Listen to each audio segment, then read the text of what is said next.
La la la la la la la la la la la.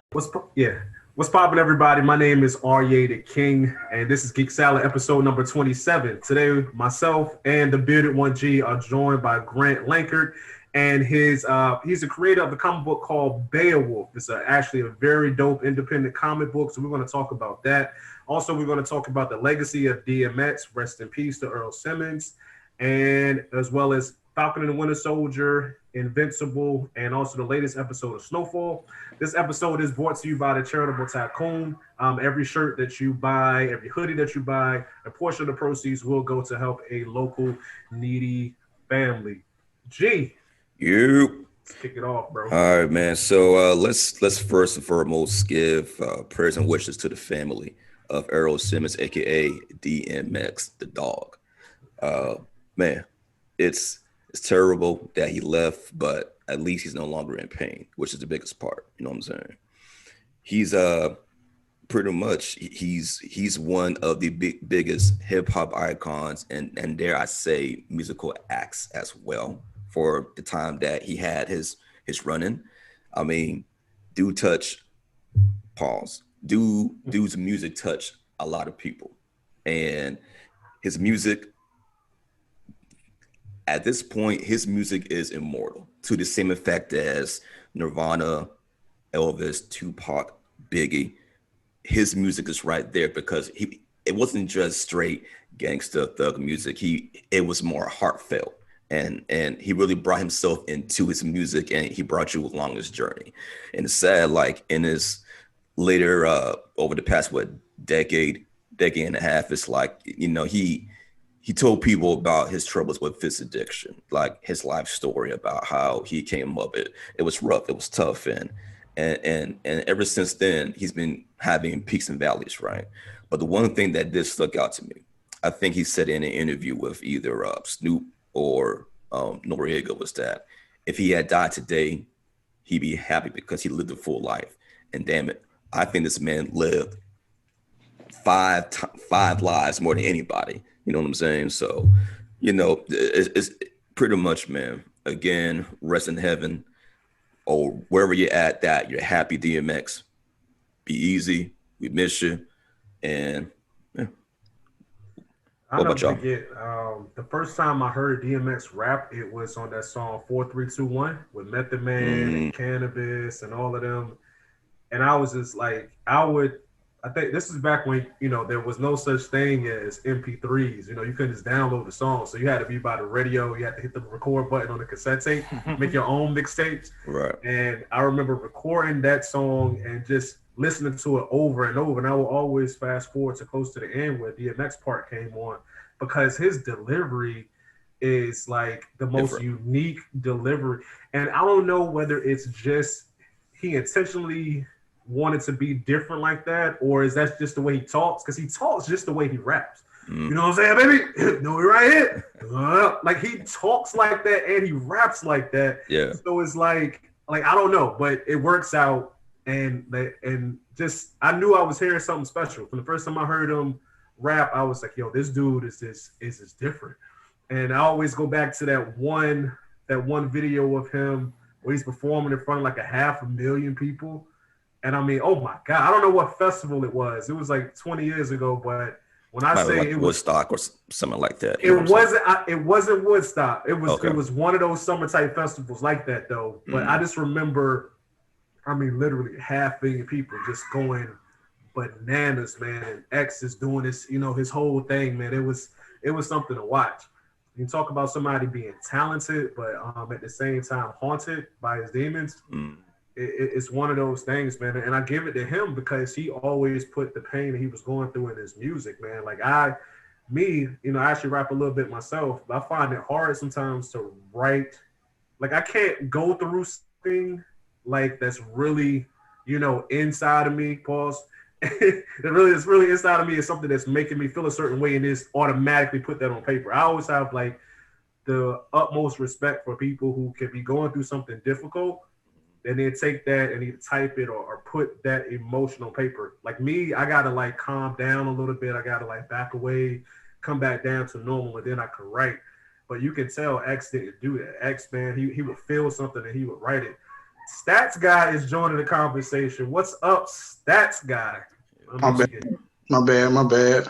Nah, It's all good, partner. It's all good, man. You just caught us talking about DMX, and we got our guest of the hour, Grant, here as well, creator of Beowulf. How you doing, sir? Good. How you doing? Good. All right. Yeah, man, you getting old, bro. Get in there, man. I'm getting a couple grades in my girl too.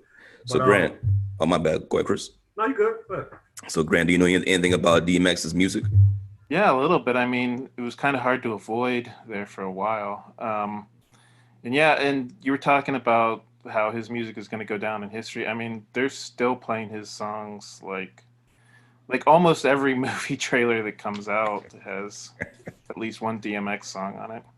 Yeah. I mean, it goes to his overall impact. And to kind of get a little bit hip hop geeky here, a little bit of stats here. So remember at one point, Jay-Z was like the biggest hip hop star out there, right? For a while. Then came DMX with his whole, F jewelry, F Benzes, I'ma keep it gully, I'ma keep it extra baggy with the jeans, Tim boots, Scully on. And man, that thing ran for so long. He took that shine away from Jay-Z for a good couple of years. And then remember, I think he might have been the first artist, not sure, Stats Guy, you can let me know. They came out with the second album the same year. Both went platinum. Right, like back then, it was unheard of. Like, yo, he did 2 albums in 1 year. Can you believe that? And they were both good, if not even better. Because back then there was a thing of the sophomore slump, and that second album took off, like international stardom, got him in movies with Jackie Chan, Aaliyah. Sad to see him go, man. But once more, man, like he left his mark on this earth. I can say that much. You know what? And one thing that sticks out with me, and it kind of mirrors the life of Tupac, because, obviously Tupac also started in hip hop and then he was transitioning into making movies. Mm-hmm. X was doing the same thing. And I'm not going to say that, I thought all of his performances were great. I will say Belly, he was the best actor in the movie. Hell yeah. Because it was some bad acting in Belly, but DMX acting was not one of those, bad acting. It wouldn't fall into that category. Mm. But when you're talking about, man, he had the potential to be like really great, man, because you can tell like he really put his all into anything that he did, whether it's music or movies. And it's just one of those things, we're kind of being robbed of seeing that because, unfortunately he couldn't fight off those demons, man. And we were talking about it earlier before we started recording, how, when you're talking about an adult that has a substance abuse issue, it's the only thing you can do is be there for them and do the best that you can. But at the end of the day, they're an adult. You can't be around them 24/7. And even if you could, you can't make them not do anything. They're grown, Right. And there was and this is my last bit, and I'll let everybody else speak. But there was a post by the New York Times Post where they talked about the homes that he lost when he was at the height of his, of him being rich, right? And I'm like, how distasteful that is. Like, I can only imagine for any of us to have a level of wealth or stardom or just anything in the public eye, and then when you pass away, they immediately talk about what you lost, who you fell out with. It's like, damn, my body isn't even cold yet. Like, right, literally. You know what I'm saying? Like, let the family grieve. It's the same thing with, like, was it Kobe's, when he passed away, the sheriffs took the picture, or when we even like who was it? Versace, when he got shot out on the steps, somebody ran to like take a picture of him. It's like, damn, man, it's like people don't have that tact anymore. But again, man, it's sad. It's sad. But yeah, that's my little 2 cents right there. No, you're right, bro. We live in the World Star era. It started getting bad some years ago with World Star, like where people would pull up on something terrible happening, and instead of using their phone to call the cops, they're recording it. You know what I'm saying? And that's You really gotta post bad. it. Yeah, they gotta post it. It's like how are you such a lack of a better phrase, a piece of shit human being that you see somebody getting murdered or whatever, and your first instinct is, let me take video of this so I can show my friends. You just saw somebody lose their life. You know what I'm saying? And it's not, let me call the cops. Let me get the safety first, but let me call the cops. You know, who knows if the shooter could still be out here. It's, I don't know. Like you said, G, that's a good word to use, man. Tact. People don't have tact anymore. They do not have tact, man. It's about clout. Yeah, man. It's they're not being trained in the home or something. I don't know. It's not even that, man. This thing right here, coupled with the phone, coupled with the world at your fingers to say whatever you want to say, when you want to say it, versus 10, 15 years ago, you couldn't have done it. That's it, man. I mean, You can get yourself into a lot of trouble with that camera. A lot Very of trouble, man. Very yes, sir. easily. Yes, sir. Very I mean, easily. we've seen the stories. We've seen the politicians having the little, porn sites lined up during meetings. We've seen it all, man. So it's like now I'm not surprised at what happens on these platforms, but it's a gift and a curse, man, for the most part. But that's the internet for you. Yo, side note, real quick. This is to put a button on that topic. If you're like a politician or somebody that's famous like that, and you got all this stuff to lose, why not just have a burner phone too? Like have your regular clean phone, but also have a burner phone where you can do whatever, lascivious behavior that you want to get into. Like Tiger Woods. Remember when Tiger Woods got caught up? It's probably been like 10 years now. Hey, Tiger, bro, you make $70-80 million a year easily. You could hire a whole team of people literally to just, put your women away and make sure nothing leaks out and all. Whatever. Hey, that's People content like for another day, Hubris. man. That's hubris, man. Yeah. You never get caught. Yeah. But cool. What else we got on the Oh, you know what? No, let's get into Beowulf, man. Grant has an independent comic book that he's writing. And how many are you up to? Like, I think it's issue 7 now, is it? No, it's going to be, we're only on issue 1. I'm working okay. on issue 2. It's going to be a 6-issue storyline. God. I have all 6 issues written, but right now, so far, only issue 1 is out. It was successful on Kickstarter, and now it's on Indiegogo. If you want to look it up on Indiegogo, if you guys want to back it, if anybody listening wants to back it, it's on Indiegogo. And issue 2 is going to be up on Kickstarter shortly. Nice. I think I'm going to do the same thing with issue 2, where I give it a Kickstarter for a month, and then I put it on Indiegogo for a month. All right. And let some of the people know what is Beowulf about. So Beowulf is the story of Hazel, a 13-year-old girl living in the suburbs, who finds out that her cat is the reincarnation of an 8th century wizard. They both have visions of a dragon waking after a 2,000-year nap, and it's Mooney's idea to track down the legendary dragon slayer Beowulf. The problem is, unfortunately, Beowulf has been reincarnated as just a 30-something slacker who has no concept of how to slay a dragon. So a lot of the story is going to involve them getting him ready to go on the battle of a lifetime. There you go, people. Sounds really dope. Yeah, man. Like I watched the video on your on the Kickstarter page, man. That was really good, man. It was really good. I was intrigued. It was just a 2-minute video. I was like, I'm hooked. You know what Thanks, I'm saying? Chris. Thank you. No doubt. And you see too, like, well, for me personally, I love checking out independent comic books first, before the big two, Marvel and DC, just because you get different stories and you get different stories, different concepts, not the same.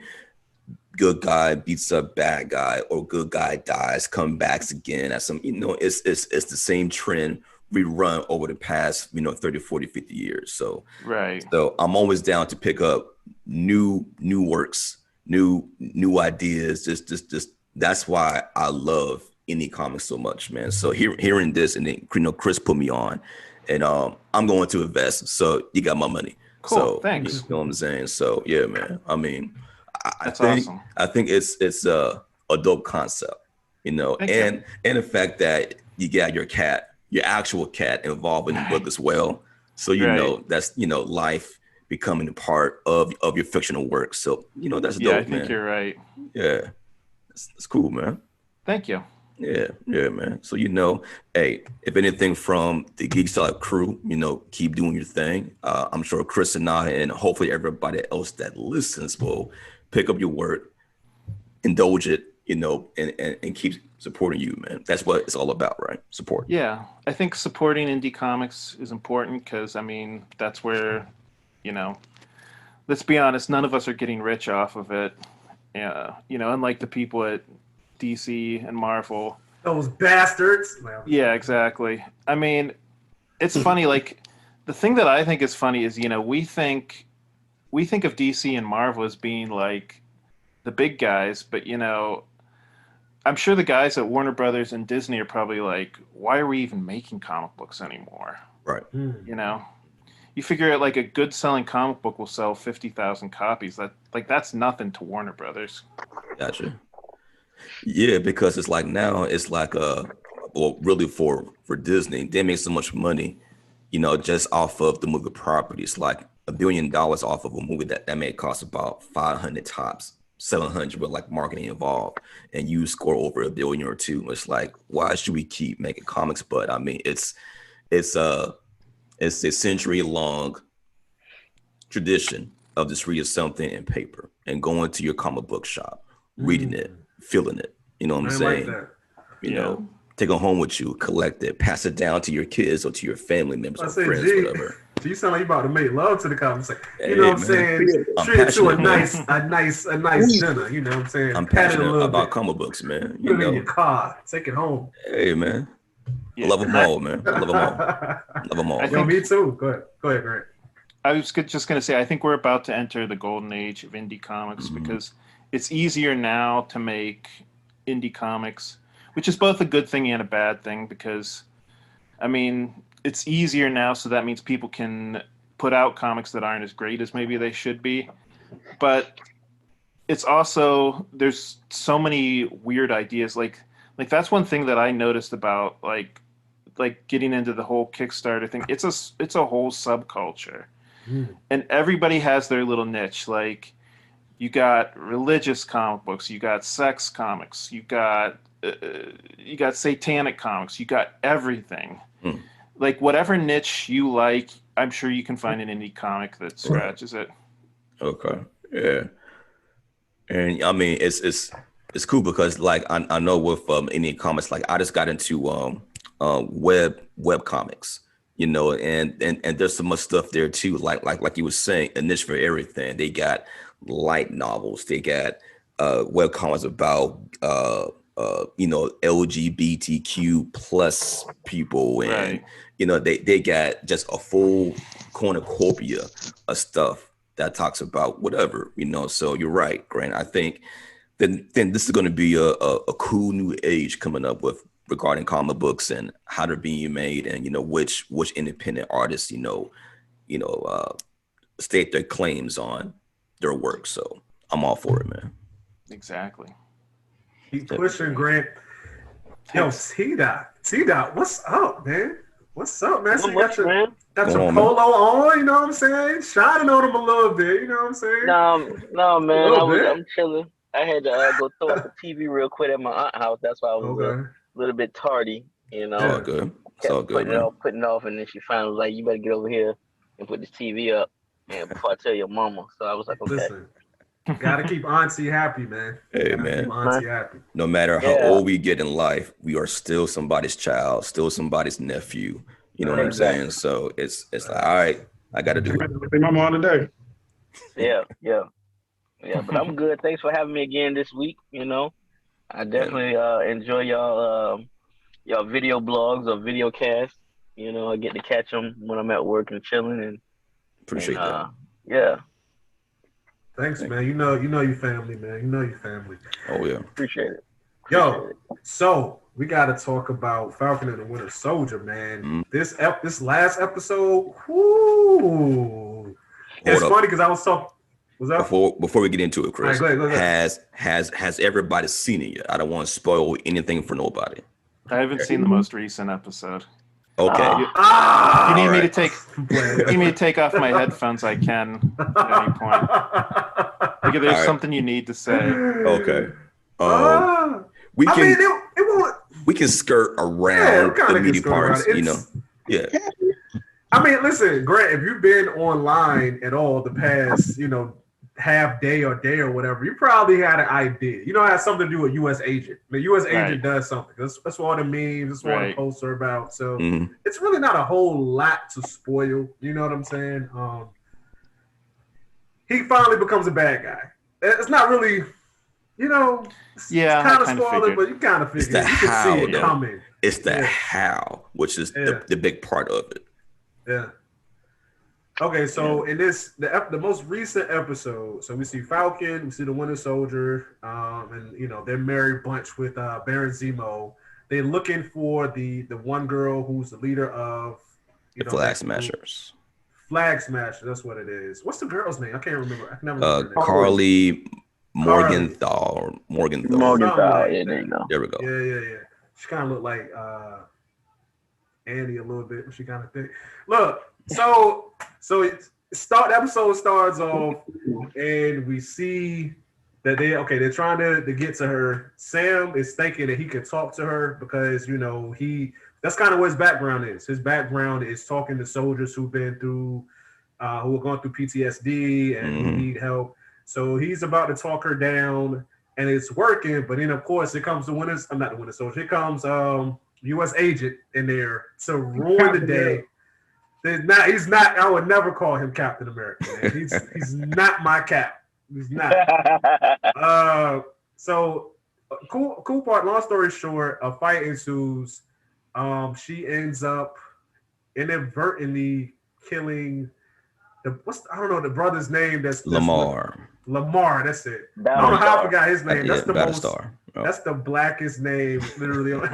Lamar. You know what I'm saying? But anyway, so he ends up dying, and U.S. agent ends up snapping, and he ends up taking out one of the soldiers. That's why you see the memes, blood on the shield and everything. And finally, we can see like he's kind of stepping into that whole bad guy role. What I do like about it, and what I think is dope, is like the setup to. That's how the episode ends. But the whole setup to it was really cool too, because you kind of see that as a soldier, he's conflicted, and he did some things in Afghanistan he's maybe not too proud about. But at the same time, he's got this mantle of Captain America to hold up to. And he feels like that's the first time he's actually doing something that matters. He's actually doing something right.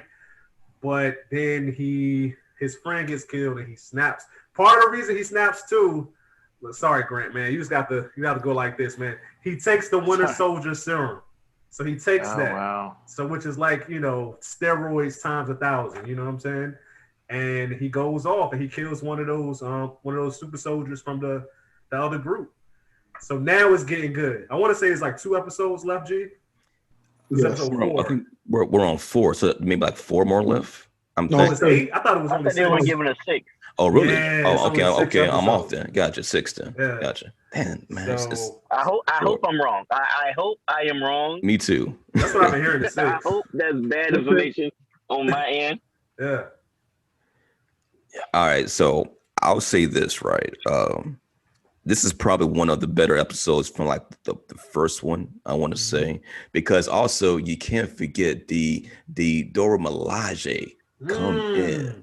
You know what I'm saying? Like yo, my lady and I had to watch that, and Grant, I won't spoil the actual They hit details. him with but- you know what I'm saying? yeah. Oh, jeez. But no, it was more than that though. But I won't say what it was. But we had to watch that scene like back to back to back. Just like analyze just the different combo moves and the breakdown. You know what I'm saying? So I mean, but yeah. Yo, they whipped his. Yo, he was so mad too. He was like, man, they're not even super soldiers, and they just beat us up. He was so mad. Can I just say my favorite part of that battle was not even the fighting. It was your boy Zemo back there. Yeah.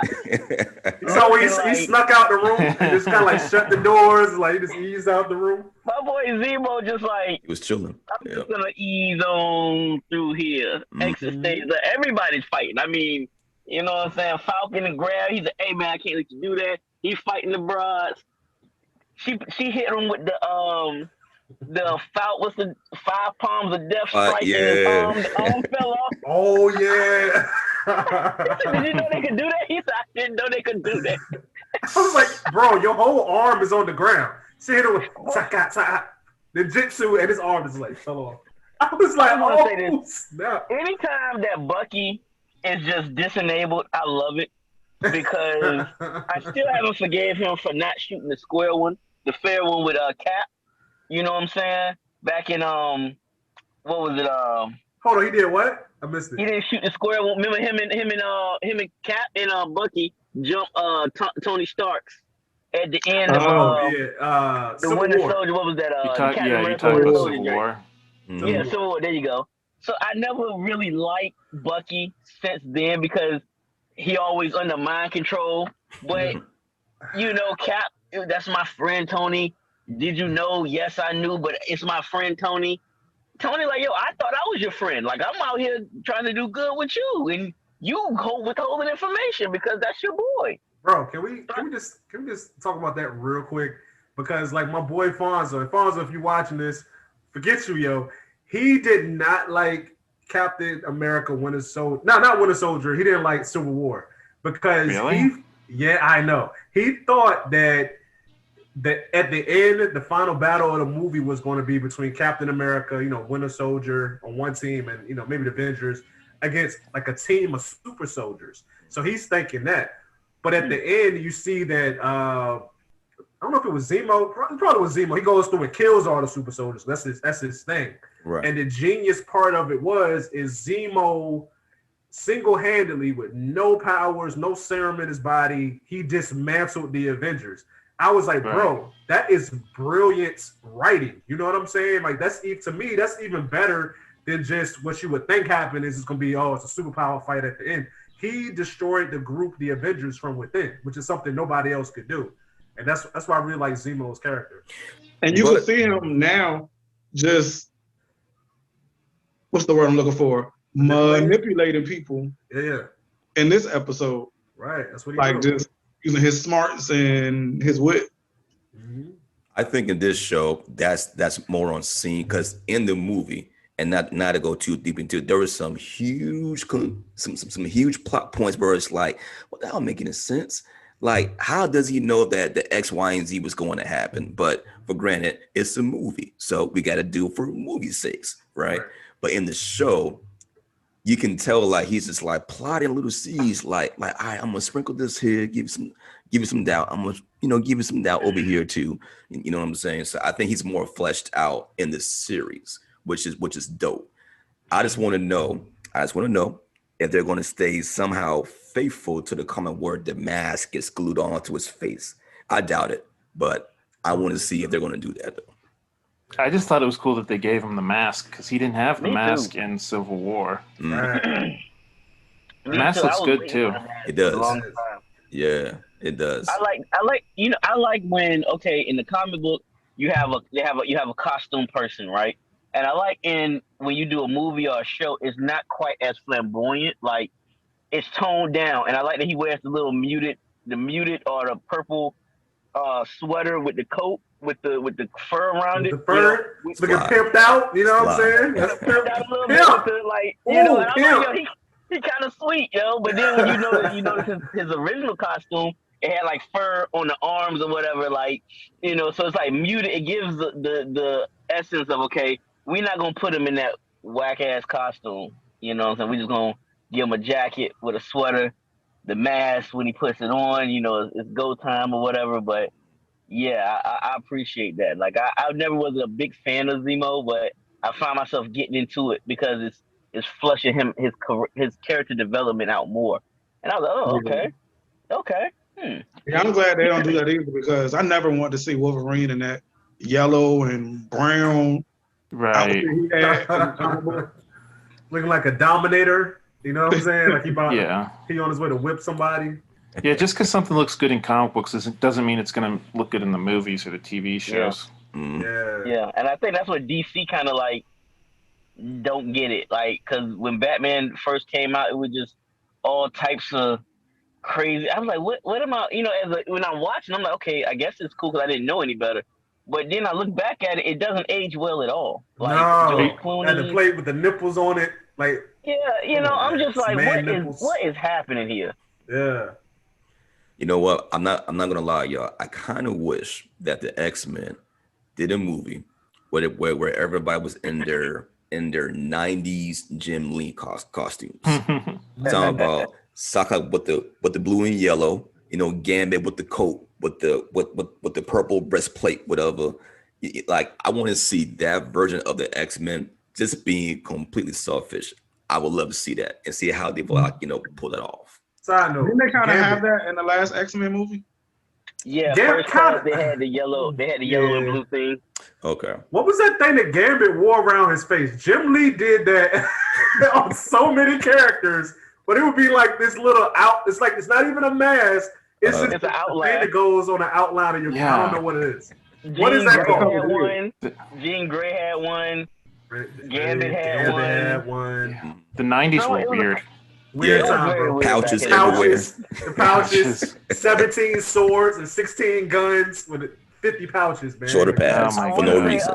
Your boy Archangel had one, but his was like sky blue or something. You know what? Archangel's costume was cool though. It was like like the blue and pink. Like I would never think the blue and pink looked good together, but it looked kind of cool. You know what it was? Because he was blue. He was blue himself, so it kind of just flowed. You know what I'm saying? Another costume that I always admired and I thought was sweet was Magneto's, because it was the purple and pink. It was like a purple. It was like purple and a blood crimson red. Yeah. And I just thought that costume was sweet. Well, comic book wise, his appearance in First Class, it was cool. It was more like I'm a deacon at church, but you know what I'm saying. But Deacon Magneto. Deacon Magneto. Thanks for coming. We will see you again next Sunday. He taking the coins right out your pocket, like literally. You know what I'm saying? I see what you did there. But you know what though? And they joked about it in one of the X-Men movies, and I think Wolverine was like, "Which one to wear some yellow and blue spandex or something?" Because he had like an all black one. Yeah. You know what they could do? They could have the like Wolverine's outfit like from maybe like 5 or 10 years ago with X-Force, where it was like all black. I could see that. Yeah. I can see that, and I could definitely see him with a mask because, you know, to conceal your identity or whatever. But I think that'll work. But the brighter colors probably wouldn't work today. And real quick, it's funny that you brought that up because in Deadpool, the second Deadpool, they threw an Easter egg in there for X-Force. They were saying that at the end when he was fighting Juggernaut, and like I guess some explosion had happened. He popped up and he was full of soot, and he was black and gray. Yeah, that was. And they were saying that's what he would have looked like with the X-Force and this, that, and the third. So they tried to like just throw that in there. So I would definitely want to see it too. You know, question. When Wolverine was in X-Force, was he always in Berserker mode because his eyes was red, or that was just his costume making it red? That was his costume. Yeah. Okay, cool. His costume. Okay. It just looks cooler like that too. You know what I'm saying? Yeah. Like he possessed or something. You know? Like, yeah. He's about to kill you. Like this guy's obviously got the devil inside him. This is obvious. He's gonna murder you. Yeah. But Kumiko. You say what? Remember Kumiko?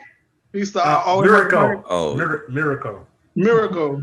Yeah. That's the 90s X-Men show was notorious for everybody screaming at least once per episode. Especially Professor X.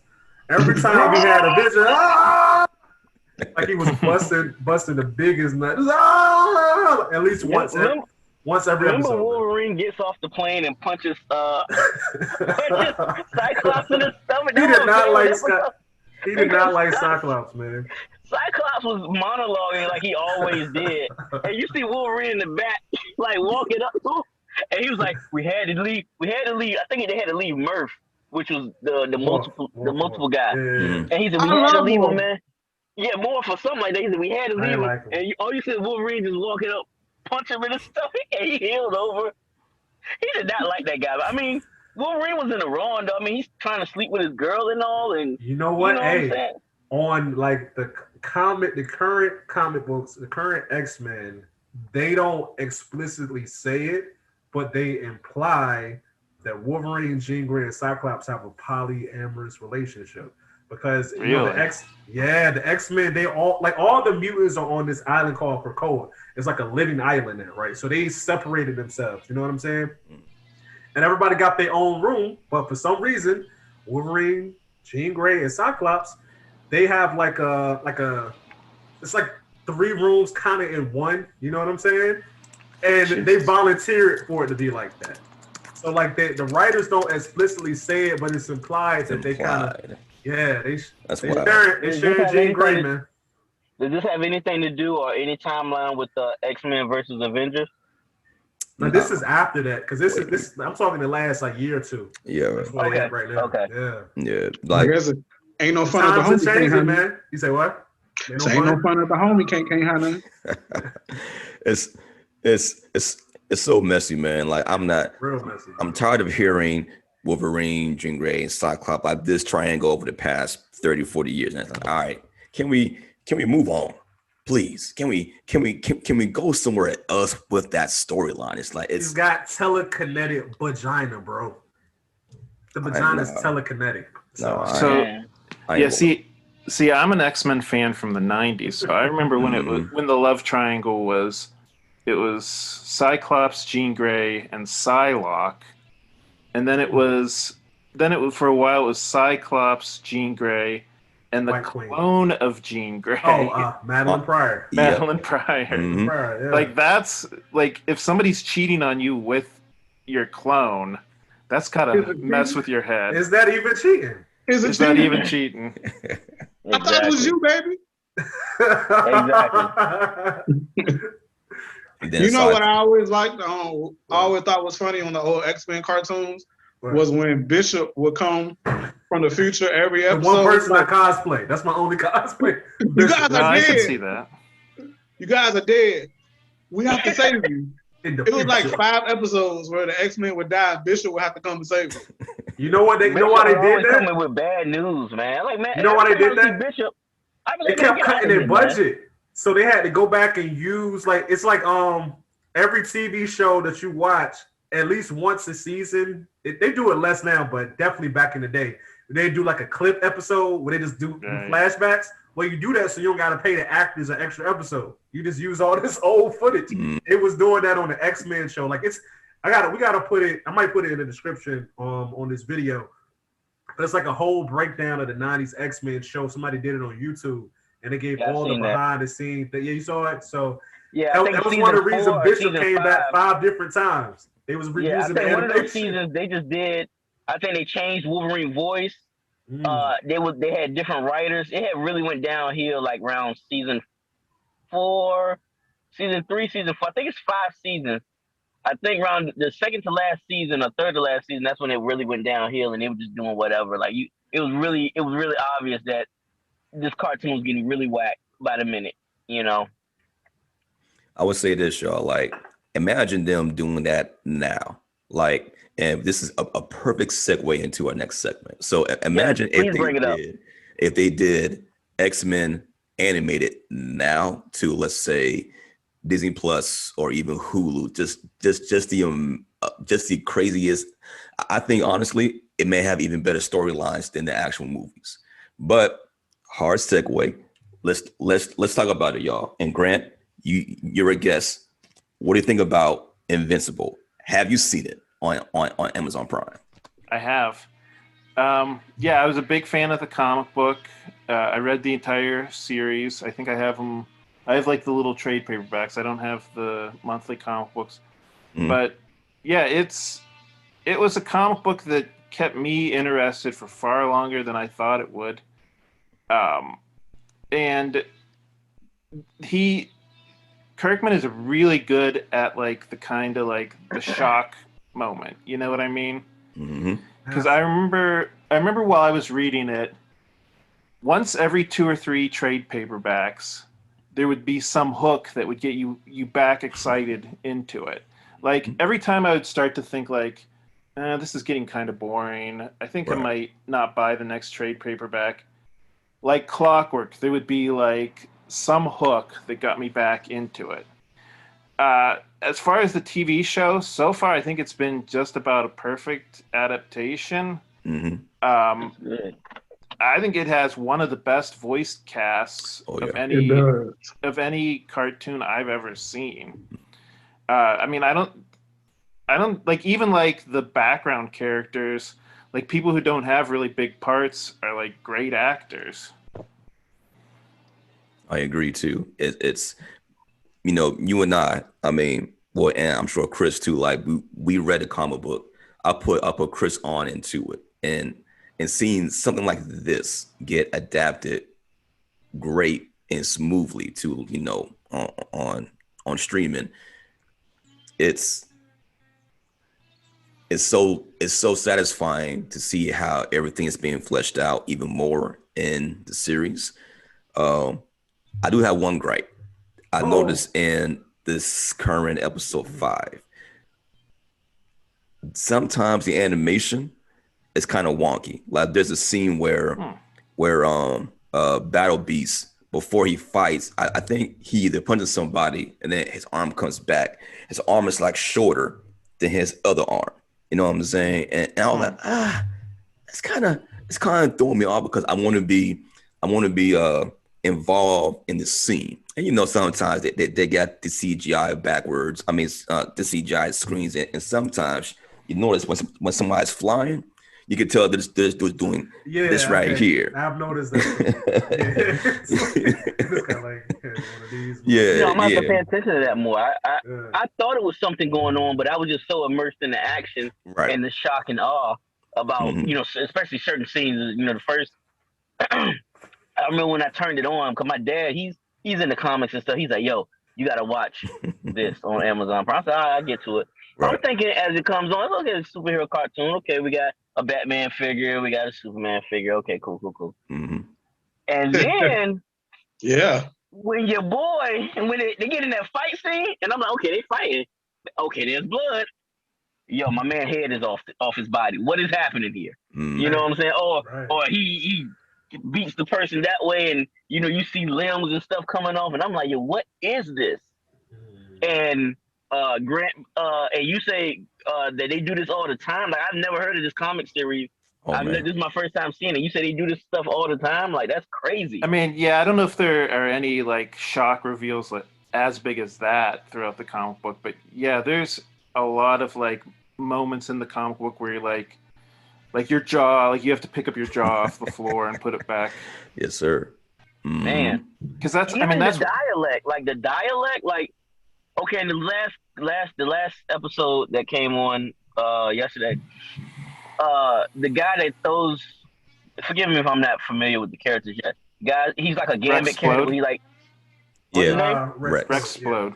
Yeah, him and the little young girl that turns into the beast. Monster thing. Girl. Yeah, Monster Girl. She gets younger and younger by by every time she turns. So the robot was telling him like, "Yo, you can't have a romantic relationship with her," and he was like, "Well, you can't tell me what to do." And I'm like, "That's kind of problematic because she's a young girl, like, Yeah. but she technically is old, but you can't show that on TV, can you? I guess you can, you know." And then See, now that's- he had a threesome with the multiple girl. I'm Yes, like, he what? did. I said, good. That's a good ghost. Okay, Yes. we doing this. That's the dream. I mean, but the good thing about Kirkman, like in the book, he gives each character like a lot of like dope dialogue. It's like sometimes there'll be pictures of people just having like these conversations back and forth, and it's not just talking for the sake of talking. It's like actual like this is like an actual convo about this said subject, and you're like, damn, like that makes sense because there's this show is presented as good and evil, but there's a lot of gray. Gray, yes. My Yeah. God. Yes, My it is a lot of God. gray. Like That's what it's all about. it's crazy. It is crazy that like even the last episode with the, he gets Titan. yeah, Titan. He's the mob boss. Like I'm like, what? I You didn't see didn't see that that coming coming, at all. did you? I I didn't see that coming at all. Mhm. But He pulled the a one Luke thing I Cage. do, yeah, he's a Luke Cage figure. So one thing I do enjoy about the cartoon is that they have a lot of hip hop and pop element to it. So you know when you segue into in a movie, they got the music playing. So the genius rock guy, you know, that he keeps cloning himself. Mauler The twins. Molar Twins. There you go. So they was playing a song by Run the Run the Jewels. Jewels. Mhm. There you go. And I was like, Run the Jewels is getting quite popular now. A lot of people know it. I like when I'm kind of selfish with my artists. Like I like when I'm the only one who really know about them. You gotta share, it's T. like Come on, man. Don't be like I that. know. And then I hear somebody else playing their music, and I'm like, oh, you like RTJ? And they're like, you know what I'm saying, with the hands.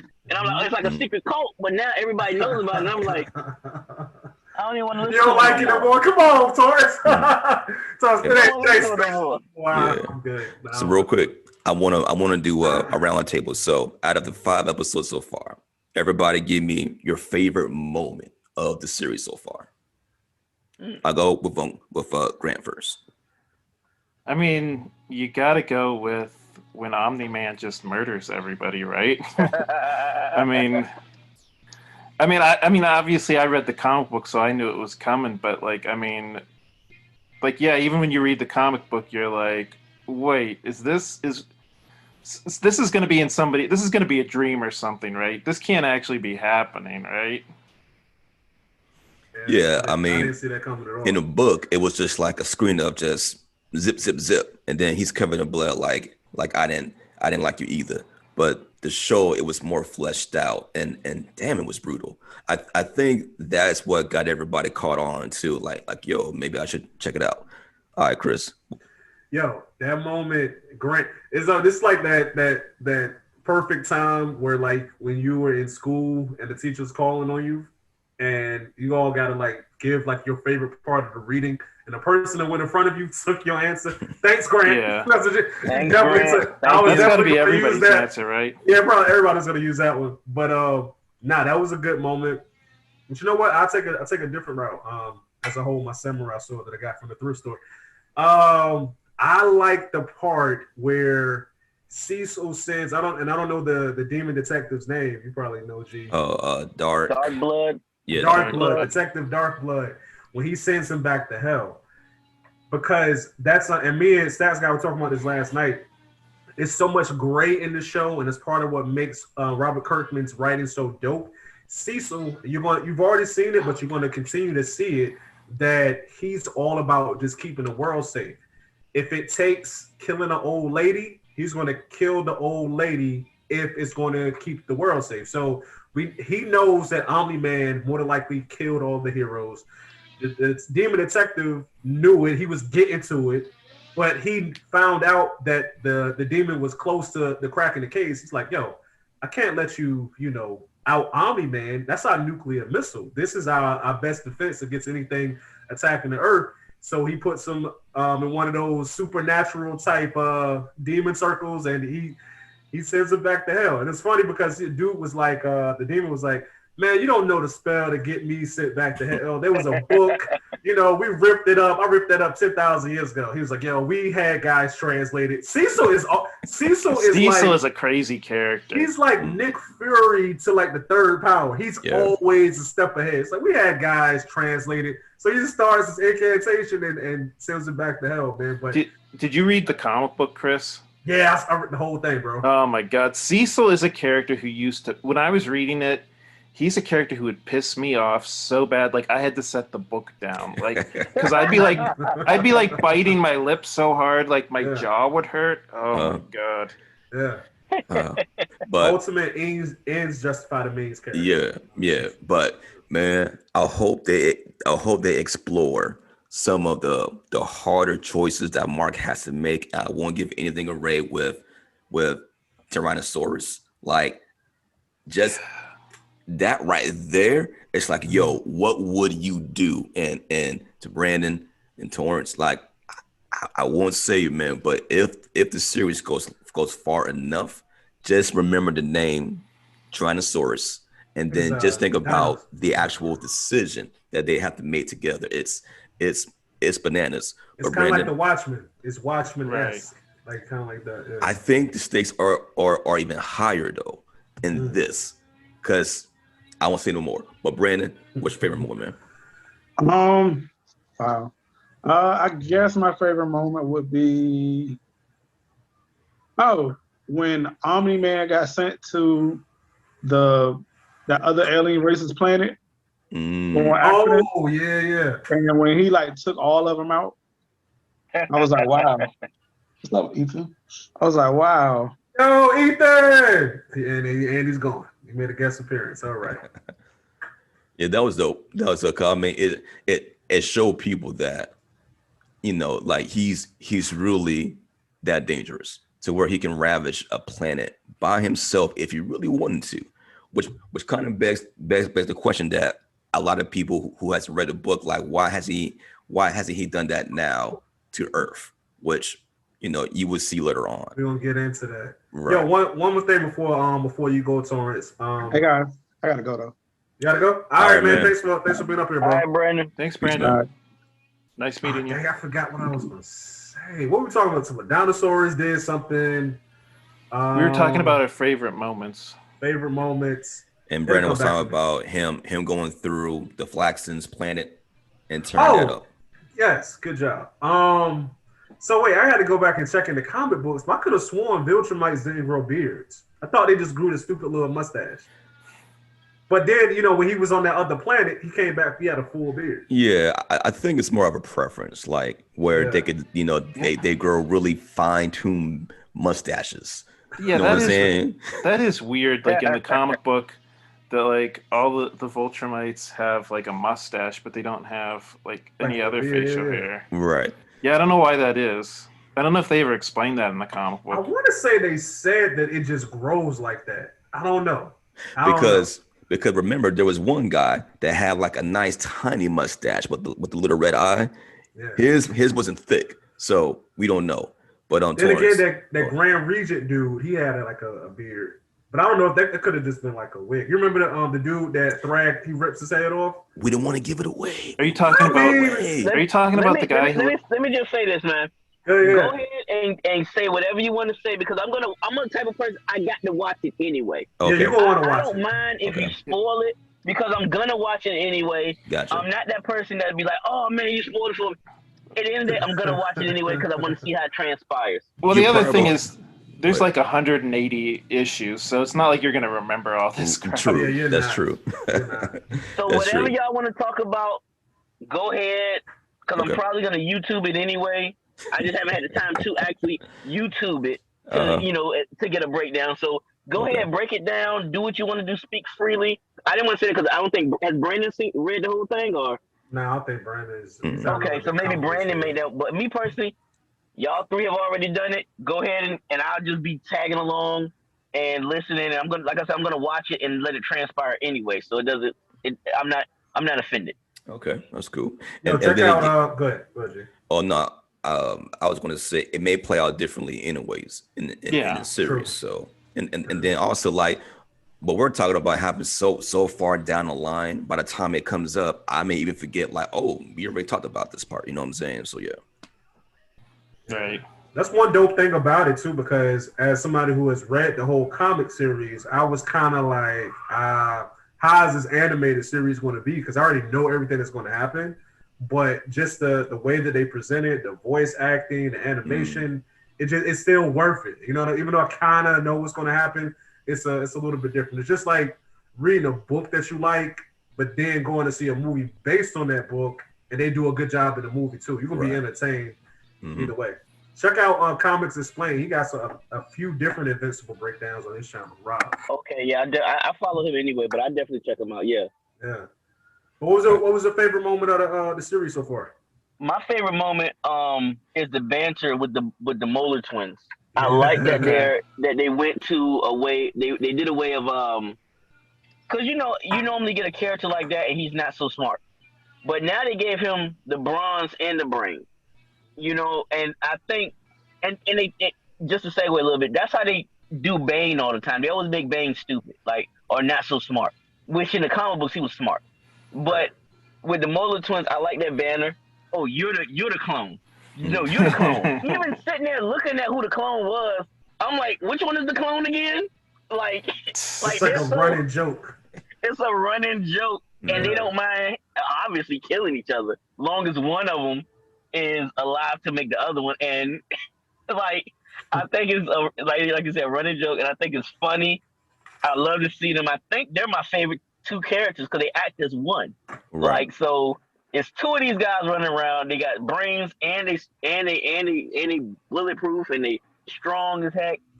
So as in moments, my favorite moment was when they were breaking out of jail and he used his brother as a human shield Dirty, to get man. away.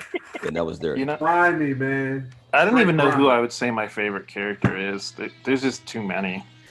Yeah, and that's a good thing with the show like this because like real talk, they're giving a lot of the side characters like a lot of different moments to like make you like them or not. Like Rex Splode, like in the comic books, like he was cool, but I think the voice actor and I What's forgot that dude's name?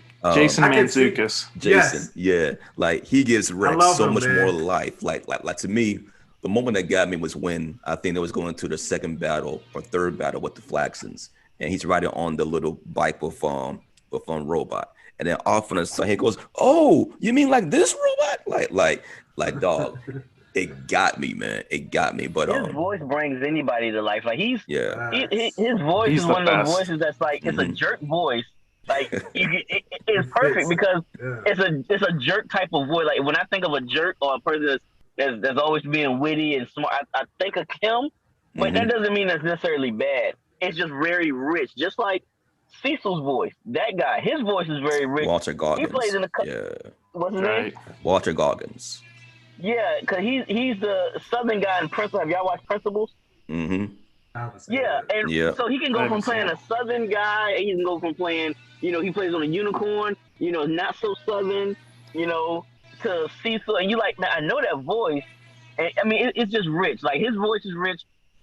J.K. Simmons, and when I mean rich, noticeable, and it's like, okay, for his son, I had to actually look him up, and I was like, okay, that's Rick, ain't it? That's Rick from Walking Dead, ain't it? Who? Not Oh, Rick, is it? his son, in Mark? the superhero son guy, Incredible Invincible. Oh no, that's That's, Glenn. Steven. Glenn, okay, Glenn, Yeah, it's okay. yeah. Yeah. So I didn't really know who his was, but I knew I heard it before though. So yeah, they did a very good. And let me just say this: Amazon is creeping on the streaming level. Like they creeping crazy right now. Like Netflix, watch out. Not so much Disney Plus. Not so much HBO Max.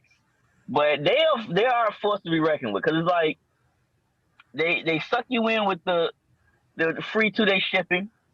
But hey, caveat, you got other stuff. Mm-hmm. That's how they get you, man. That is, they get you with the shipping, and then you be like, what? Let me see what they got up here. Oh, But Listen. I don't even Okay. need anything. I'm gonna just end up ordering something from Amazon. It's ridiculous, man. I do What this else are week. you watching on Amazon? let me see. Amazon. Amazon has The Boys, right? Did you guys Yeah. like that? Oh yeah, Boys. ooh, that's Oh, another Boys. one too, man. Oh my goodness. That's I just another love one, that they too. just let people do what they want to do over there. Like gloves off, Mm-hmm. kill, sex, whatever you want to do. It's looking like 90s HBO over there at Amazon. And I'm loving it. Oh, I'm loving it, man. I'm trying to think. What's my favorite moment from the show so far? But of course, besides the first one, I'll give you a two-parter. So, in the first one, to me, it wasn't so much of the violence in the last 5 minutes, but it was the struggle that Nolan was having, trying to like take him down first. Like when he got rocked by that mace, by the Wonder Woman, like you could tell he was like shaken up, like yo, I ain't know she could hit this hard. You know what I'm saying? Or how like that Martian Manhunt thing was like going around his body, whatever. And they was giving him jabs to the face, right? And then I think to me that moment, what made it so much better was that when it started, they cued out the music, so all you heard was just the hits, the splatter, the bones breaking. Like after that, I was like, damn, that was cold. But I I think now my second most moment was fifth episode, Battle in the Towers, going against Battle Beast. You know what I'm saying? How he just ravaged everybody with just pure no hesitation. He was like, "Oh, y'all are beneath me. Y'all are insects. I'm out of here. Peace out." And then just goes away. And you know, from the outside looking in, I know people are like, "What just happened? He was here. Now he's not. He is this powerful. How come he's not staying around?" But little do they know, he has so much more epic scenes coming up in the future.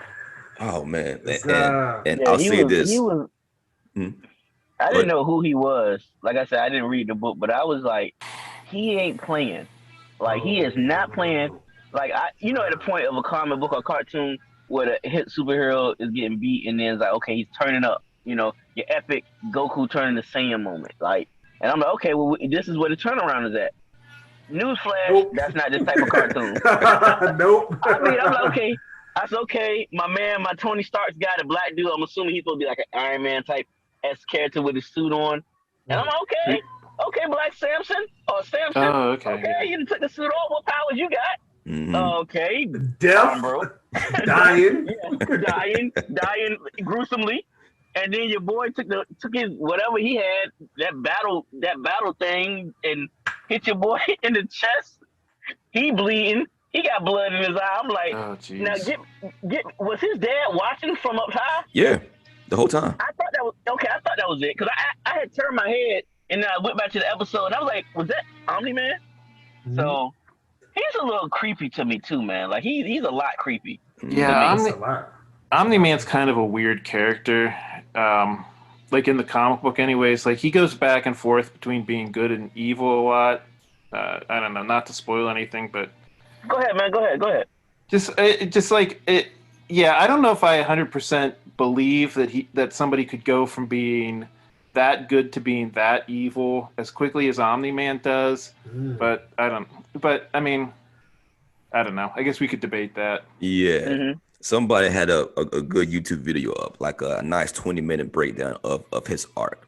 And some may even argue that he may have the best arc because how he began, where he goes to next, and then from there it goes back and forth. It's never just he changes one time and then it stays that way throughout the course of the series. So we'll see if we'll get it in actual series. What's up? I can kind of understand and feel him, like when it was on vacation, right? And she was like, "Oh my God, it's a monster! Don't you want to go save him?" He was like, "I'm on vacation." It would have been nothing for me to. It would have been nothing for him to save. Yeah, to save the city.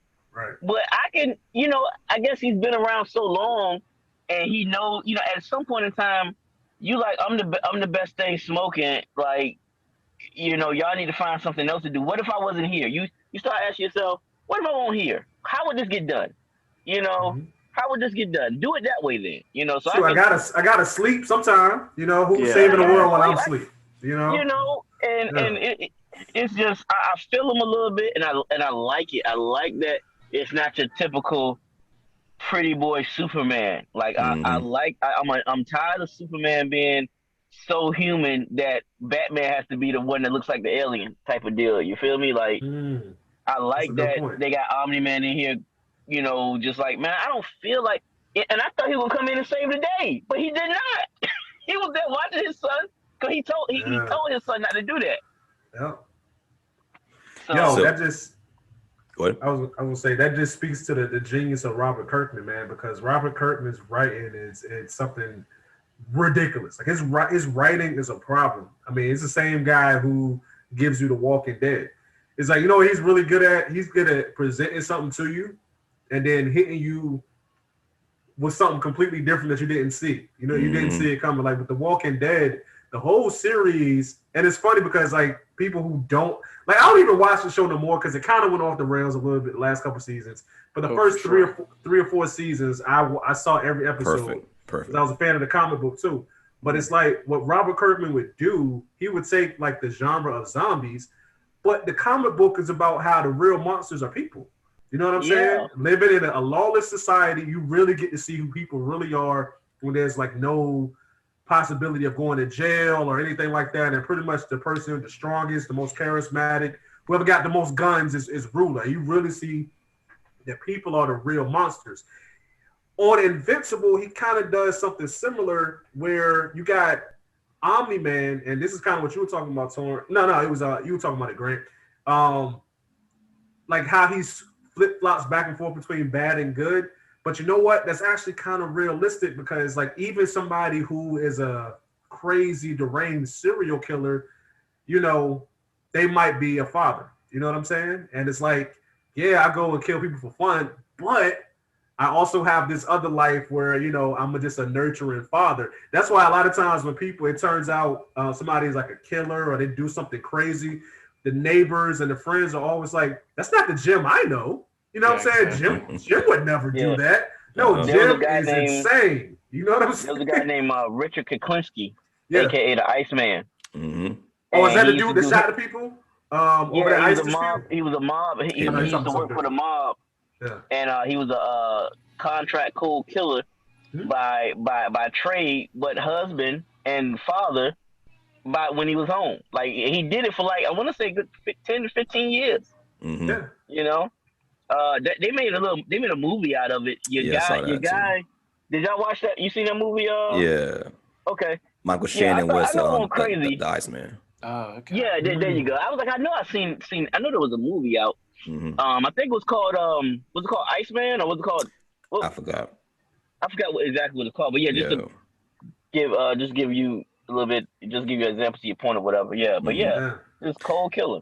Yes, somebody gave a pretty good breakdown on like what separates a psychopath to a sociopath, and they were saying how psychopaths can actually function in a human society. They can hold down jobs, you know, for a good amount of time, and sociopaths can't really do it. So kind of flip that over to a character like Nolan, where he's separating his family and his role as a Viltrumite, which Torrance, you will see the twist of how he changed and why he's really there on Earth. You know what I'm saying? But also, like, I'm sure you've seen like the cracks within the way he acts, where, you know, he's being asked to like go to Mars. He's like, nah, I gotta stay here on Earth. I gotta protect it. Or when he's watching the new Global Guardians fight, and he's like, they're all pathetic. It's like, I know you're seeing like the cracks, and all of those sprinkles lead up to a bigger icing on a cake, which you will see. Okay. So I can't wait for you to experience. G with the metaphors. Okay, G. You know what I'm saying? I've been working, man. This old cake over there. I've been working, man.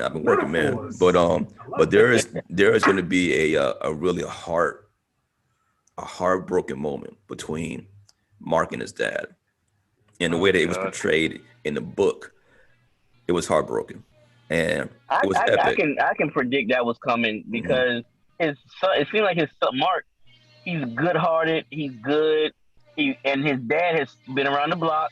He knows something that something sinister is gonna come out in him from what I've seen so far. And I'm like, that's gonna be the two, because they're gonna have to clash.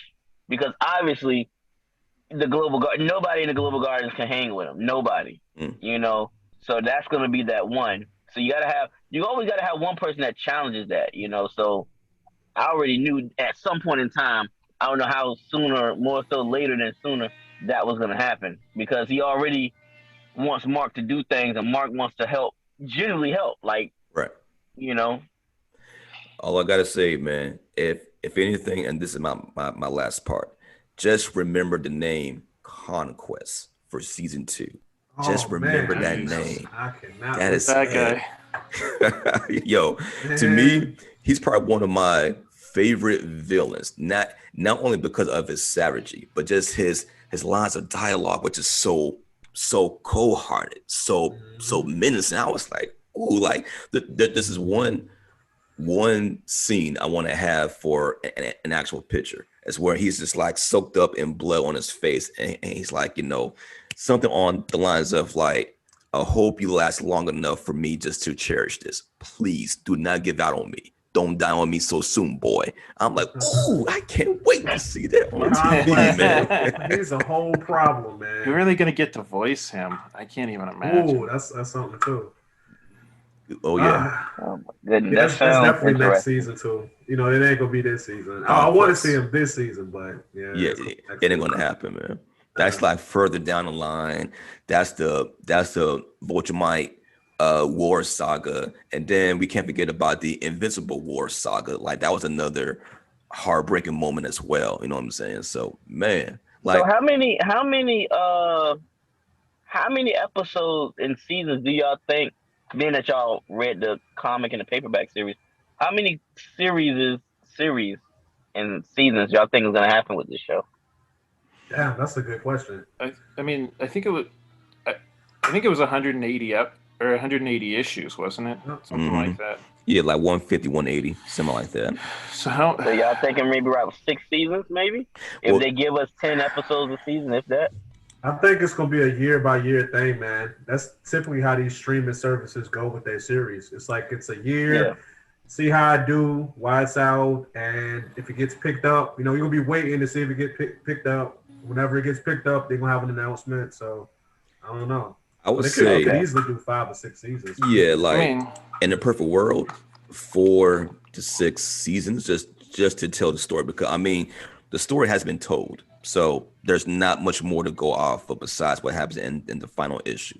So they can do it, but like what Chris was saying, it all depends on whether Amazon will keep it going. And then also budget wise, like if they give them a bigger budget, then you know we'll see. If that's all politics, man. But I think in a perfect world, 46 episodes, 46 seasons. Okay.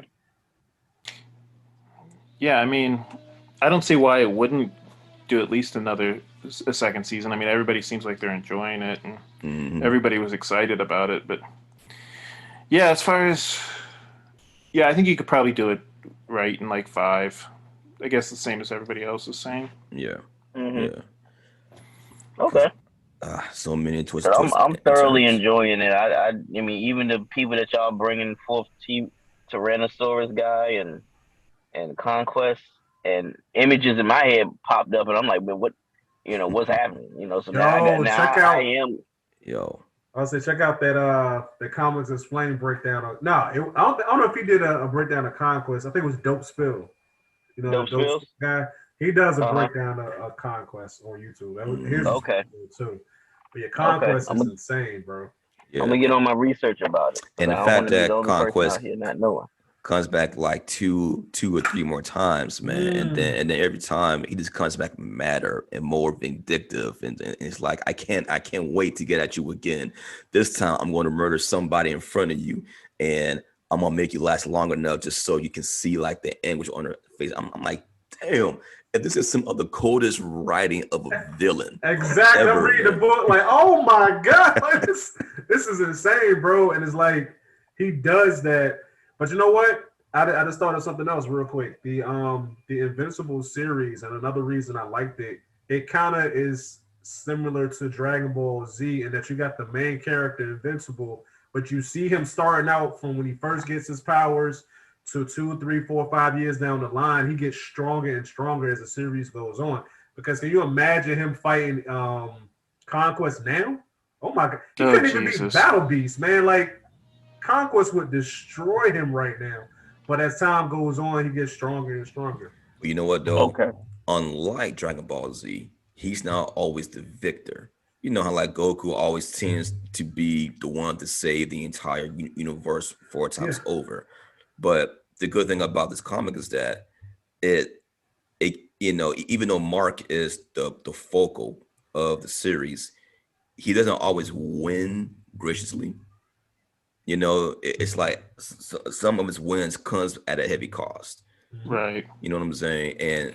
And Kirkman really explores like the downside of his wins, or even just his big losses, and how it affects people around him, his family, his friends, Cecil, and like everybody else. So yeah, man, I got to give it up to Kripke, who did I want to say Supernatural and The Boys, Seth Rogen, and Robert for really sticking the landing on the series.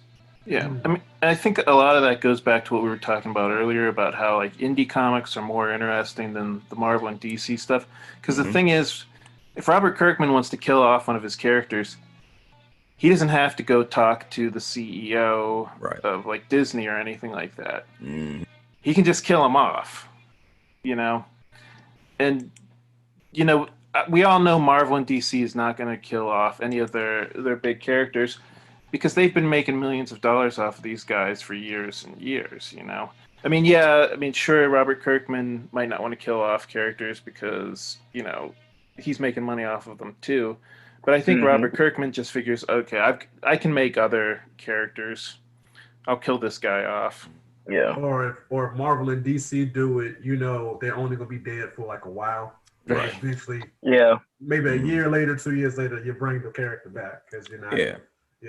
The status quo, man. They got merch to sell, and you can't sell a Captain Hydra as well as a Captain America figurine or a T-shirt. You know what I'm saying? So you gotta keep up with the merch because that brings in money, man. Yeah. See, getting geeky with it, man. You know. See, man, this is what we do, man. This is the service that we provide to the geeky community. You know what I'm saying? This is what we do. Oh, real quick before we carry on, what's everybody's favorite besides Beowulf indie comic right now? Bro, I'm not really up, man. I ain't read a comic book in a minute. I can't lie, because it's so much good stuff on TV, man. And it's sad too because it's like a dope comic book spot like 2 miles from my crib, and I pass by it every time I go to the grocery store. And I'm like, next Saturday. You know what I'm saying? Next Saturday. It's been a while, man. What about you? There's this one. I think it's called Somebody is Killing or Somebody is Eating the Kids, which is a pretty good story. There's another one. Yeah, there's another one. To this day, Saga. Man, that's such a good ass story, man. Because it takes sci-fi to like over power level 9,000. You know what I'm saying? It's so weird, but it's so witty, and it's got heart to it as well. So Saga is another one that I implore everybody to just give it a shot. But yeah, those two right now. So are we saying Image is indie? I would say yeah. It's in the middle. Okay, yeah. It's one of those things. Yeah. Image is like, you know, it ain't Marvel and DC, but it ain't, you know. Have any of you guys read Department of Truth? What's it about? It's kind of like the X-Files. It's kind of about like, what if all these conspiracy theories were true? And there's a department that's out there to prevent people from finding out the truth about all these conspiracy theories. Okay. It's pretty cool. Okay. That sounds amazing. Yeah, I like it. You see, I can't do like the monthly. I gotta wait for the trades to come out just so I can get like a nice binge going. You know what I'm saying? So that's what I'm going for. A nice binge reading. Yeah, I know what you mean. Like the Wednesday Warrior thing is kind of hard sometimes. I only do that for like the comic books I really like. Gotcha. I wait like with Invincible. Like when that wrapped up, I told myself I'm not going to read it until the hardcover comes out first, and it takes like a year before it comes out. So when Invincible wrapped up, that was 3-4 years ago, I had to wait an extra year longer for this to come out to be like, all right, now I'm finished. I got my fill. I'm good now. But now I'm going back to each and every single hardcover just so that way I can like kind of, refresh my memory, because I don't remember when in a book where Dark Blood got sent back to hell. I'm not even sure that even happened in the comic book. Is Dark Blood in the comic? Yeah, Dark Blood is in the comic, but he's like really small. Yeah. Oh, okay. Yep. So he was there investigating the death of the that super team. Mm-hmm. I don't know. You know, it's actually, now that I think about it, it's been like a good 7 years since I read the comic book. So right. Forgot about him. And it's funny because he's voiced by Clancy Brown, who is Krusty Krab. He's also Really? Lex. He's also That Lex is his. Luthor. Yeah, that is his voice. Yeah, which is Mr. dope. Krabs from SpongeBob. Mhm. He also And, did. He's done a lot of voices. He did Lex Mhm. Luthor in the Superman from the animated show from the Yep. 90s. Mhm. He was in Highlander. He's the bad guy in Highlander. You want the There can cartoon only or be one. the live action? No, the movie. The movie. Okay. I don't There remember. Oh, can that's only be him. one. I know you're talking about. He's kind of tall. It's kind of a tall. Yeah, he's really tall. I know you're talking about. Yeah, I did not know that was him. Yeah, he's And, got one of those voices, man. Oh, Worf from Star Trek is Battle Beast. Worf. Oh Oh, yeah, the yeah. black guy. I did not know that. It's The funny because I Klingon, looked yeah. up the actor who played Battle Beast, and I was okay. I never put two and two together. That was he was out of the makeup. Yeah. Wow. And also, Mahershala Ali did a good job as Titan.